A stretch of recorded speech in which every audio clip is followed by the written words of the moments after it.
ഇനി എന്റെ ഏക ആശ്രയം ഈ ചേട്ടന്റെ പ്രിയപ്പെട്ട ഷർട്ടാണ്. സ്പ്രൈ ഇപ്പൊ ഭയങ്കര നാറ്റമാണ്, തുറക്കാൻ പോലും കഴിയുന്നില്ല. പോരാത്തതിന് ഇപ്പൊ തെറിവിളിയാണ് സുധിച്ചേട്ടാ. സ്പ്രൈ ഇപ്പൊ ഭയങ്കര നാറ്റമാണ്, തുറക്കാൻ പോലും കഴിയുന്നില്ല. പോരാത്തതിന് ഇപ്പൊ തെറിവിളിയാണ് സുധിച്ചേട്ടാ. ഇത്രയും വിറ്റ് ജീവിച്ചില്ലേ എന്നാണ് എന്റെ വീഡിയോ കമന്റ് ബോക്സിൽ വരുന്നത്. പിന്നെ കൂടുതൽ ആൽബം വരുന്നത് കെട്ടിപ്പിടിക്കാനാ. ഞാൻ എന്ത് ചെയ്യാനാ? എനിക്ക് ജീവിക്കണ്ടേ, മക്കളെ നോക്കണ്ടേ, സബ്സ്ക്രിപ്ഷൻ പൈസ തികയുന്നില്ല, വീട്ടുകാരെ നോക്കണം. സുധിച്ചേട്ടാ എന്റെ നമ്മളെപ്പോലുള്ളവർ ട്രോളുന്നത് പോരാഞ്ഞിട്ട് വരെ രേണുവിനെ ട്രോളി തുടങ്ങി എന്നുള്ളതാണ് നമുക്ക് ഇത് മനസ്സിലാക്കാൻ സാധിക്കുന്നത്.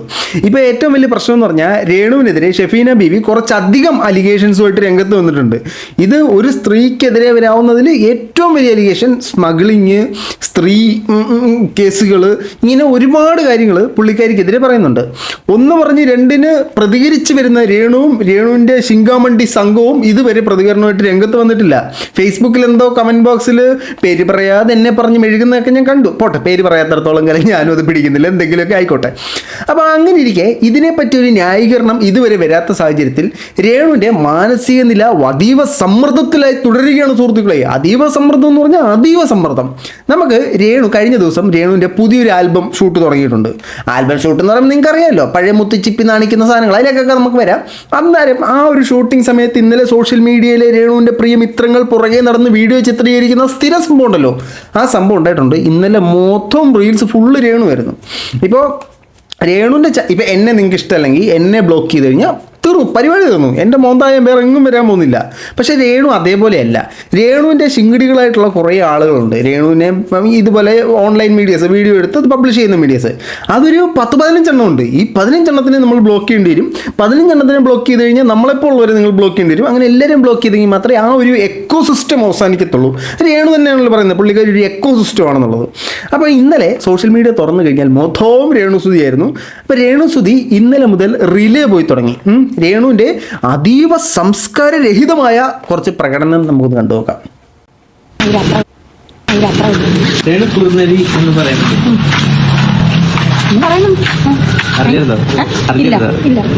അങ്ങനെ പറഞ്ഞ എനിക്കും രാവിലെ ഞാൻ പറയുന്നത് എന്നുള്ള ഒറ്റയാണ്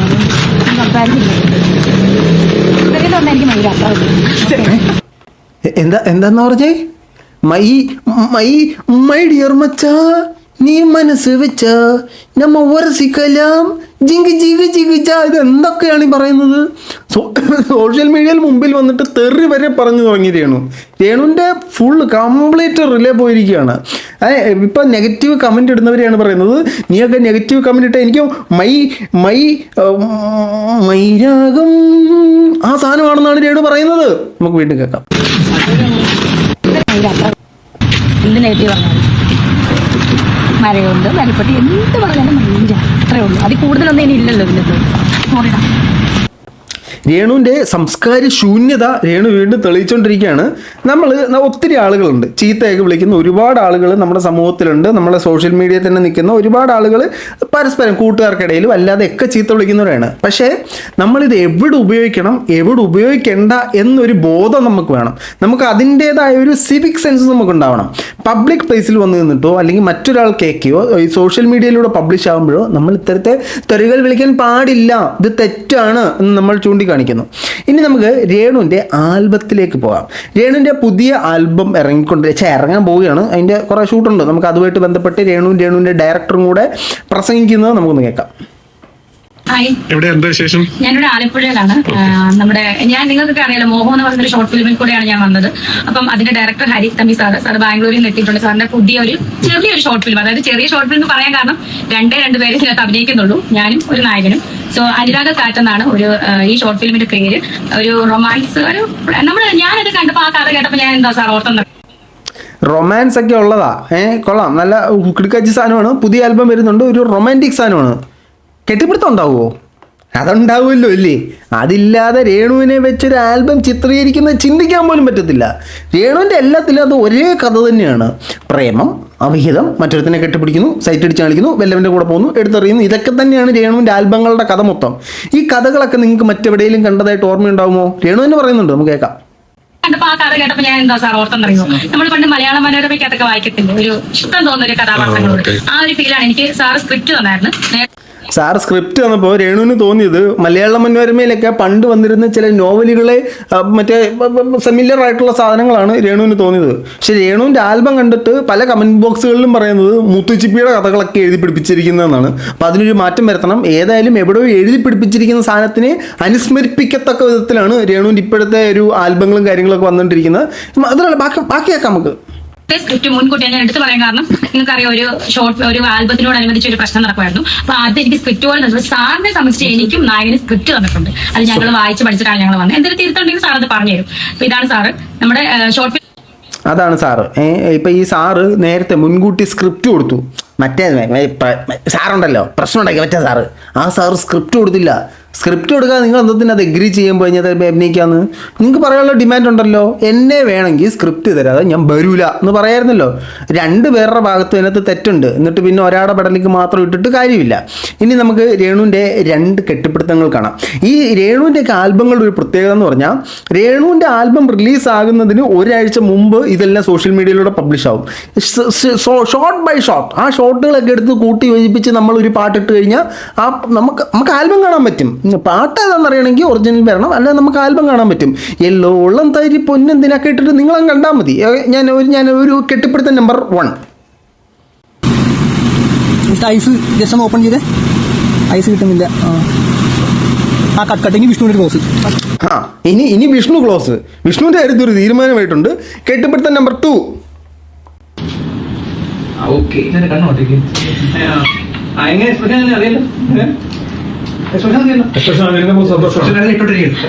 ഓക്കെ, എന്തായാലും പടത്തിൽ ഇഷ്ടം പോലെ കെട്ടിപ്പിടുത്ത രംഗങ്ങൾ അപ്പോൾ ഇതിനകത്തുണ്ട്. ഇതിന് യാതൊരു കുറവുമില്ല. രേണു ഇത്രയും നാൾ എങ്ങനെ തന്നെ ചെയ്തു അതിൽ നിന്നും വ്യത്യസ്തതയില്ലാത്തൊരു കഥാപാത്രമായിട്ടാണ് രേണു വീണ്ടും രംഗത്ത് വന്നിരിക്കുന്നത്. ഇനി ഇത് മാത്രമല്ല, രേണു കുറച്ചധികം കാര്യങ്ങൾ സംസാരിക്കുന്നുണ്ട് കേട്ടോ. നമുക്ക് അത് ആ ഒരു കാര്യം കേൾക്കാം. ആദ്യം നമ്മൾ ഈ രേണു സംവിധായകൻ്റെ കൂടെ നിന്ന് ഞം കഴിക്കുമ്പോഴത്തേനും പറയുന്നത് കേൾക്കാം. അപ്പോൾ രേണു അയാളുടെ കൂടെ ആഹാരം കഴിച്ചിട്ടുണ്ട്, മറ്റേ ആളൊന്നും മേടിച്ചു തന്നില്ലെന്ന് പറയുന്ന പോലെ പറയാൻ പാടില്ല. ഇദ്ദേഹം ആഹാരം തന്നിട്ടുണ്ട്. ആഹാര സമയത്ത് പറയുന്ന സാധനം നമുക്ക് നേരിട്ട് നോക്കാം. ഭയങ്കര മോശം അനുഭവം ഉണ്ടായിരുന്നു നമ്മുടെ ഈ ഡയറക്ടറുണ്ട്. ഇദ്ദേഹത്തൊക്കെ എന്താ പറയാ, ഇദ്ദേഹം നമുക്ക് ആദ്യമേ മോഹൻ എന്ന് പറഞ്ഞ ഷോർട്ട് ഫിലിമിൽ എന്നെ കൊണ്ടുവന്നത് ഇദ്ദേഹം ആദ്യം നമുക്ക് മോഹൻ തന്നു, എന്നിട്ടാണ് നമ്മൾ അഭിനയിപ്പിച്ചെന്ന് പറയാൻ പറ്റുന്നത്. അങ്ങനല്ല, മോഹൻ എന്ന് പറയുന്ന ഒരു ആൽബത്തിൽ തൊട്ടാണ് ഇദ്ദേഹമായിട്ടുള്ള ഒരു സംവിധായകൻ അഭിനേത്രി ബന്ധം തുടങ്ങുന്നതെന്നാണ് പറഞ്ഞത്. നമ്മുടെ എൻ്റെ തെറ്റ സാറെന്നൊക്കെ പറഞ്ഞാൽ യഥാർത്ഥത്തിൽ ഡയറക്ടർ നമുക്ക് വിളിക്കാം. കാരണം ഒരു ഡയറക്ടർ ആദ്യം നമ്മുടെ ഡേറ്റ് അല്ലെങ്കിൽ നമുക്കൊരു ഇത് തന്നിട്ട് ആദ്യം സ്ക്രിപ്റ്റാണ് നമുക്ക് അയച്ചു തരുന്നത്. ഇതാണ് സ്ക്രിപ്റ്റ് വേണം, അല്ലെങ്കിൽ ഇതാണ് ക്യാരക്ടർ എന്ന് പറയുന്നത്. ആദ്യം അതാണ് ചെയ്യേണ്ടത്. ഇപ്പൊ ആൽബം ആണെങ്കിലും ഷോർട്ട് ഫിലിം ആണെങ്കിലും ഇദ്ദേഹം എനിക്ക് നേരത്തെ എനിക്ക് ഈ നായകനും സ്ക്രിപ്റ്റ് ആദ്യം അയച്ചു തരും. നിങ്ങൾ വായിച്ചു നോക്കണം. വായിച്ചു നോക്കി നമുക്ക് ഓക്കെയാണ്. അതാണ് ആദ്യം ചെയ്യേണ്ടത്. ഇത് ഞാനൊന്ന് ആൽബത്തിന് പോയ അയാളുടെ പേര് പോലും പറയാൻ എനിക്ക് താല്പര്യമില്ല. അയാൾ എനിക്ക് സ്ക്രിപ്റ്റ് തന്നിട്ടില്ലായിരുന്നു. എന്നിട്ട് അവിടെ കിടന്ന് ചുമ്മാ കുറച്ച് മീഡിയകൾ നിങ്ങളെല്ലാം എന്നോട് പറഞ്ഞിട്ടുണ്ടായിരുന്നു. ഈ സ്ക്രിപ്റ്റും കോസ്റ്റ്യൂം ഒക്കെ കറക്റ്റ് എന്നോട് പറഞ്ഞിട്ടുണ്ടെന്ന് പറഞ്ഞു. ഇനിയിപ്പോൾ നാളെ വന്നിട്ട് എന്നോട് പറഞ്ഞില്ല, ഞാൻ അറിഞ്ഞില്ലെന്നും പറയാൻ പറ്റത്തില്ലേ. ഇപ്പോൾ ഈ രേണു മറ്റേ സംവിധായകൻ വിപിൻ ലാലിനെ കുറിച്ചിട്ടാണ് ഈ പറഞ്ഞുകൊണ്ടിരിക്കുന്നത്. അയാൾ സ്ക്രിപ്റ്റ് തന്നില്ലെങ്കിൽ നിങ്ങൾ പോകാൻ പാടില്ലായിരുന്നു. നിങ്ങൾ പറയണമായിരുന്നു എനിക്ക് സ്ക്രിപ്റ്റ് കിട്ടിയെങ്കിലേ ഞാൻ വരും, എനിക്ക് ഇതിൻ്റെ ദന്തു അറിയണം എന്ന് പറയണമായിരുന്നു. അത് പറഞ്ഞില്ല. ഇത് രണ്ടുപേരുടെ ഭാഗത്തും തെറ്റുണ്ട്. ഇവർ തമ്മിൽ അതിനകത്തൊരു കോൺട്രാക്റ്റ് ഇല്ല. ഇവർ കോൺട്രാക്റ്റ് സൈൻ ചെയ്തിട്ടില്ല. ഞാൻ ഇന്ന ആൽബത്തിൽ ഇന്ന കഥ കേട്ട് ഇതാക്കി ഞാൻ ഇന്നതിൽ അഭിനയിച്ചു കൊള്ളാം, പേര് ഒപ്പ് സാധനം ഇല്ല ഇതിനകത്തുണ്ടോ എന്ന് എനിക്കറിയത്തില്ല. അപ്പോൾ അങ്ങനെ ഒരു കോൺട്രാക്റ്റ് ഇല്ല. കോൺട്രാക്റ്റ് ഇല്ലാത്തടത്തോളം നമ്മൾ വാക്കാൽ പറഞ്ഞ സാധനം എപ്പോൾ വേണേലും മാറ്റി പറയാവുന്ന ഒരു സാഹചര്യത്തിലൂടെയാണ് നമ്മളിപ്പോൾ കടന്നു പോയിക്കൊണ്ടിരിക്കുന്നത്. സോ അതിനകത്ത് അയാളെ മാത്രം കുറ്റം പറഞ്ഞിട്ടില്ല, രേണുവിനെ മാത്രം കുറ്റം പറഞ്ഞിട്ടില്ല. രണ്ടുപേരുടെ അടുത്തും നല്ല അത്യുഗ്രൻ തെറ്റുകളുണ്ടെന്നുള്ളത് മനസ്സിലാക്കുക. ഇനി ഇത് മാത്രമല്ല, രേണുവിൻ്റെ കുറച്ചധികം ഈ സാധനം രേണു പോകുമ്പോഴത്തേനും പുറകെ നടന്ന ആൾക്കാർ ചോദിക്കുമല്ലോ. അങ്ങനെ ചോദിച്ച കുറച്ച് ക്ലിപ്പുകൾ വന്നിട്ടുണ്ട്. അതിൽ 1-2 ക്ലിപ്പ് ഞാൻ പ്ലേ ചെയ്യാം. ചെരുപ്പിന് ഒരു വിലയില്ലാത്ത ചെരുപ്പാണ്. അങ്ങനല്ല, ചെരുപ്പിന് ഒരു വിലയില്ല. ഇടയ്ക്കൊരുതാണ് പറഞ്ഞത് രേണു ഉപയോഗിക്കുമ്പോൾ 35,000 രൂപയുടെ ചെരുപ്പ് മിനിമം ആ ഒരു വിലയുടെ ചെരുപ്പെങ്കിലും ഞാൻ ഉപയോഗിക്കണ്ടേ. രേണു ഭയങ്കര കോസ്റ്റ്ലി ആണ് എന്നൊക്കെ പറഞ്ഞുകൊണ്ടിരുന്ന ആൾ ഒരു പൊടിക്ക് അടങ്ങിയിട്ടുണ്ട്. പുള്ളിക്കാരി ഇപ്പോൾ വന്നിട്ട് ചെരുപ്പിന് വലിയ വിലയൊന്നുമില്ല, എന്നെ വെറുതെ വിട്ടേരെ മുത്ത എന്നുള്ള രീതിയിൽ പറയുന്നുണ്ട്. രേണു പല കാര്യങ്ങളിൽ നിന്ന് സ്കിപ്പ് ആവുന്നുണ്ട്. സോ ഇപ്പോൾ വന്ന അലിഗേഷനൊക്കെ രേണുവിൻ്റെ തലമണ്ട കാണി അടിച്ച് കയറ്റിയ പോലെയാണ് പുള്ളിക്കാരിക്ക് ഫീൽ ചെയ്യുന്നതെന്നാണ് എനിക്ക് മനസ്സിലാക്കാൻ സാധിക്കുന്നത്. വലിയ വിലയൊന്നും അത് ഞാൻ ഇനോഗ്രേഷന് ബ്രാൻഡ് മാത്രം നമ്മുടെ ആൽബം മറ്റേ ചെരുപ്പിൻ്റെ സമയത്ത് പുള്ളിക്കാരി അയാൾ മേടിച്ചു തന്ന ചെരുപ്പ്, അയാളുടെ ഭാര്യ തന്ന എന്തായിരുന്നു പ്രേതത്തെയൊക്കെ തിളയ്ക്കുന്ന സാധനം ഉണ്ടായിരുന്നില്ല, കാപ്പ് തന്ന് അത് എന്ന് തന്ന് ഇത് തന്ന് അത് തന്നു എന്നൊക്കെ പറയുന്നുണ്ടായിരുന്നു. ആ സമയത്താണ് ഈ 35,000 രൂപയുടെ ചെരുപ്പ് എന്നൊക്കെ പറഞ്ഞ് വെച്ചടിച്ചത്. അതിനുശേഷം മറ്റൊരു ചെരുപ്പ് ഇട്ട് വന്നപ്പോൾ ഇത് സിൽവർ പ്ലേറ്റഡ് ചെരുപ്പാണെന്നൊക്കെ പറഞ്ഞിട്ട് വെച്ച് ചാമ്പുന്നുണ്ടായിരുന്നു. ഇതിന് 549 രൂപയുള്ളതെന്ന് പറഞ്ഞിട്ട് ഒരു ഷോപ്പ് രംഗത്ത് വന്നിട്ടുണ്ടായിരുന്നു. ഏതാ രേണു 35,000 രൂപയുടെ ചെരുപ്പ് 549 രൂപയ്ക്ക് നമുക്ക് അവൈലബിൾ ആണെന്ന് പറഞ്ഞൊരു സാധനം നമ്മൾ കണ്ടിട്ടുണ്ട്. ഇമാതിരി അഴിമതിയൊക്കെ രാഷ്ട്രീയത്തിൽ ഖജനാവിൽ നിന്ന് കൈയിട്ട് വരാൻ മാത്രമേ ഞാൻ കണ്ടിട്ടുള്ളൂ. അല്ലാതെ ചുമ്മാ നടക്കുമ്പോഴും ഒരു സെലിബ്രിറ്റി, രേണു സെലിബ്രിറ്റി ആണല്ലോ, ഈ സെലിബ്രിറ്റിയിലൊക്കെ ഇമാതിരി അഴിമതികളൊക്കെ ഞാൻ വിചാരിച്ചില്ല. ചുമ്മാ നൈസിനൊക്കെ തള്ളുക. രേണു വന്നിട്ട് ഇങ്ങനെയൊക്കെ തള്ളുമ്പോൾ രേണു ആലോചിക്കേണ്ട ഒരു കാര്യം, നാളെ വീടിൻ്റെ മുമ്പിൽ എന്നിട്ട് ഒരു കൊട്ട് വെക്കും, തുറന്നു നോക്കുമ്പോൾ ഈടി ആയിരിക്കും അവിടെ നിൽക്കുന്നത്.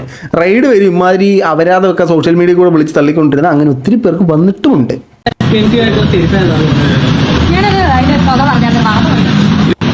ചെരുപ്പിന്റെ തുക ഞാൻ പറഞ്ഞിരുന്നു, മറന്നുപോയി.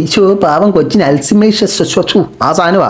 മറ്റേ ഇപ്പോൾ സൂര്യ ഗജനിക്കകത്ത് എഴുതിക്കൊണ്ട് നടക്കുന്ന എഴുതിക്കൊണ്ട് നടക്കണം. എൻ്റെ ചെരുപ്പ് 35,000, എൻ്റെ കൊലുസ് 27,000, എൻ്റെ സാരി 45,000 എഴുതിക്കൊണ്ട് നടക്കണം. എന്നിട്ട് മറ്റേ സുരാജില്ല പടത്തിൽ പറഞ്ഞ പോലെ പറയും, അഞ്ചോട് മഞ്ചു മതിൽ കുഞ്ചൂര് കഞ്ചമജ അത് പറഞ്ഞുകൊണ്ട് നടക്കും. രേണു ഇപ്പോൾ ഫുള്ള് മറന്നുപോയി, പറഞ്ഞ കാര്യങ്ങളെല്ലാം അങ്ങ് മറന്നുപോയി. എന്ത് പറ്റിയോ എന്തോ. രേണുവിൻ്റെ ഒരു ക്ലിപ്പും കൂടെ കണ്ടിട്ട് നമുക്ക് രേണുവിൻ്റെ കാലിലേക്ക് വരെ ഒന്ന് പോയിട്ട് വരാം. ആദ്യം രേണുവിൻ്റെ ഒരു ക്ലിപ്പ് നമുക്ക് കാണാം. സബ്സ്റ്റേഷൻ എന്തുവാടാ? എന്തുവാ സംഭവം? സബ്സ്റ്റേഷൻ എന്ന് പറഞ്ഞാൽ ഒരു സ്റ്റേഷൻ ഉണ്ടെങ്കിൽ അതിന് സബ്സ്റ്റേഷൻ കാണും, അതാണ് നീ ഉദ്ദേശിക്കുന്നത്? സബ്സ്റ്റേഷൻ അതാണ് സബ്സ്റ്റേഷൻ. എന്തുവാ സംഭവം? എനിക്ക് ഇത്രയും നാളത്തെ മീഡിയ ഫീൽഡിൽ നടന്നിട്ട് നിനക്ക് സബ്സ്ക്രിപ്ഷൻ എന്താണെന്ന് പറയാൻ പോലും.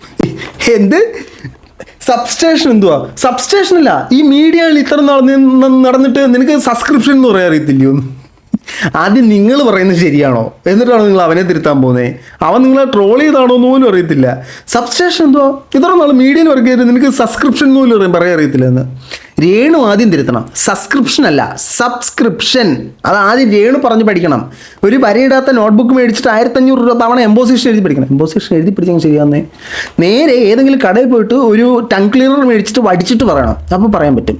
സബ്സ്ക്രിപ്ഷൻ അല്ല, സബ്സ്ക്രിപ്ഷൻ അല്ല. ഞാനേ പറയുന്നത് തെറ്റ്, എന്നിട്ട് ലവൻ പറയുന്നത് തെറ്റാണെന്ന് പറയുന്നത്. സ്വന്തം കണ്ണിൽ ഒലക്കമടൽ കിടക്കുമ്പോഴാണ് നിന്റെ കണ്ണിനകത്ത് നിന്റെ കൺപീലി വീണ് കിടക്കുന്നതെന്ന് പറയാൻ പോകുന്നത്.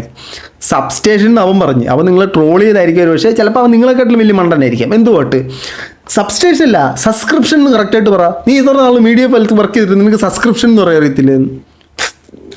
സ്വന്തമായിട്ട് സബ്സ്ക്രിപ്ഷൻ നടത്തുന്നക്ക് സബ്സ്ക്രിപ്ഷൻ എന്ന് പറയാൻ അറിയത്തില്ല, സബ്സ്ക്രിപ്ഷൻ എന്നാ പറയുന്നത്. അയാൾ എന്നിട്ട് പറയുന്നു നീ തെറ്റാണ്, കൊള്ളാടി, ഇതൊക്കെ എന്തരാണോ എന്തോ.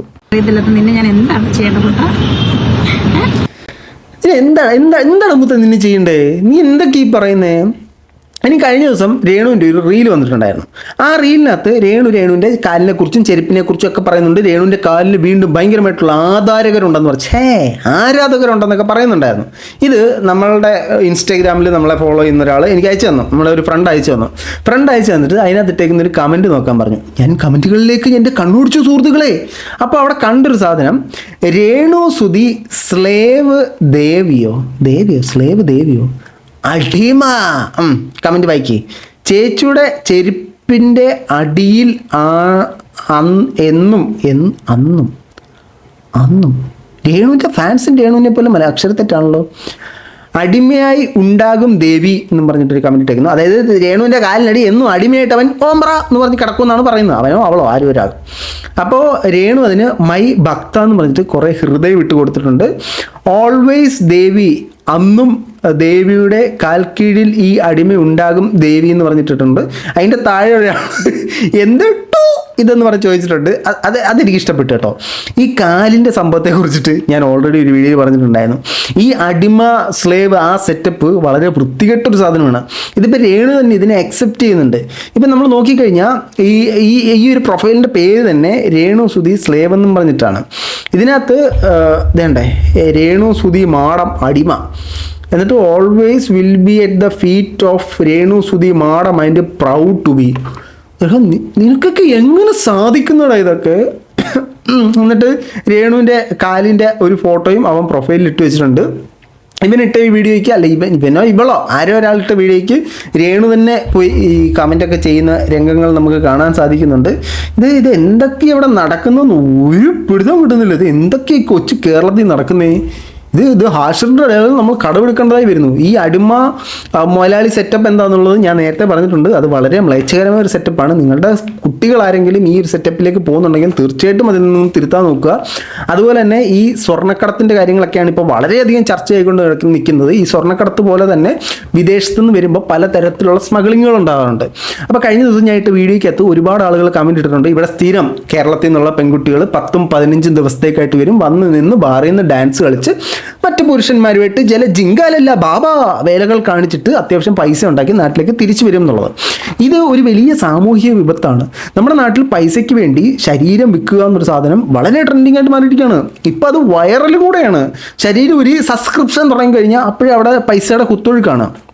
നിങ്ങളുടെ മക്കൾ, എൻ്റെ ഈ വീഡിയോ കാണുന്ന നിങ്ങളുടെ മക്കൾ ഇത്തരം കാര്യങ്ങൾ ഇൻഫ്ലുവൻസ് ആകാൻ നിങ്ങൾ തീർച്ചയായിട്ടും നോക്കുക. ഒരു സബ്സ്ക്രിപ്ഷൻ തുടങ്ങി കുറേ കാശുണ്ടാക്കുന്നതല്ല ജീവിതം എന്ന് അവർ പഠിപ്പിക്കുക. വിദേശത്തേക്ക് പോയിട്ട് വല്ലവൻ്റെ മുമ്പിൽ ശരീരം പ്രദർശിപ്പിച്ച് പൈസ ഉണ്ടാക്കിയിട്ട് വരുന്നതോ അല്ലെങ്കിൽ അവിടെ പോയിട്ട് കുറച്ച് ഗഞ്ചായോ അല്ലെങ്കിൽ സ്വർണ്ണമോ കടത്തിക്കൊണ്ട് വരുന്നതല്ല ജീവിതം. അങ്ങനെയല്ല പൈസ ഉണ്ടാക്കേണ്ടത്. പൈസ ഉണ്ടാക്കുന്നതിന് അതിൻ്റേതായ ചില എത്തിക്സ് ഉണ്ട്, അതിൻ്റേതായ ചില മാന്യത കൊണ്ട് മാന്യമായ രീതിയിൽ പണം ഉണ്ടാക്കിയാൽ മാത്രമേ അതിൻ്റേതായ ഒരു വാല്യൂ കിട്ടൂ എന്നുള്ളത് നിങ്ങളുടെ മക്കളെ നിങ്ങൾ തീർച്ചയായിട്ടും പറഞ്ഞ് പഠിപ്പിക്കുക. അപ്പോൾ ഇതൊക്കെയാണ് നമ്മൾ ഇന്നത്തെ വീഡിയോ. ഇനി രേണുവിൻ്റെ ഒരു ലബനീസ് വീഡിയോ വന്നിട്ടുണ്ട്, അത് ഞാൻ പിന്നെ ചെയ്യാം, വൈകിട്ട് ചെയ്യാം. ഇപ്പോൾ ഈ വീഡിയോ കണ്ടിട്ട് നിങ്ങളുടെ അഭിപ്രായം തീർച്ചയായിട്ടും കമൻറ്റ് ബോക്സിൽ കമൻറ്റുകളെ രേഖപ്പെടുത്തുക. എന്നെ വിമർശിക്കേണ്ടവർക്ക് തീർച്ചയായിട്ടും വിമർശിക്കാം. സഭ്യമായ ഭാഷയിൽ വിമർശിക്കാൻ നിങ്ങൾ ഒന്ന് തയ്യാറാകണം എന്ന് അഭ്യർത്ഥിക്കുന്നു, പ്രത്യേകിച്ചും ഫേസ്ബുക്കിലുള്ള ചില മാക്കാമാരോട്. മറ്റൊരു വീഡിയോ കാണുന്നവരെ.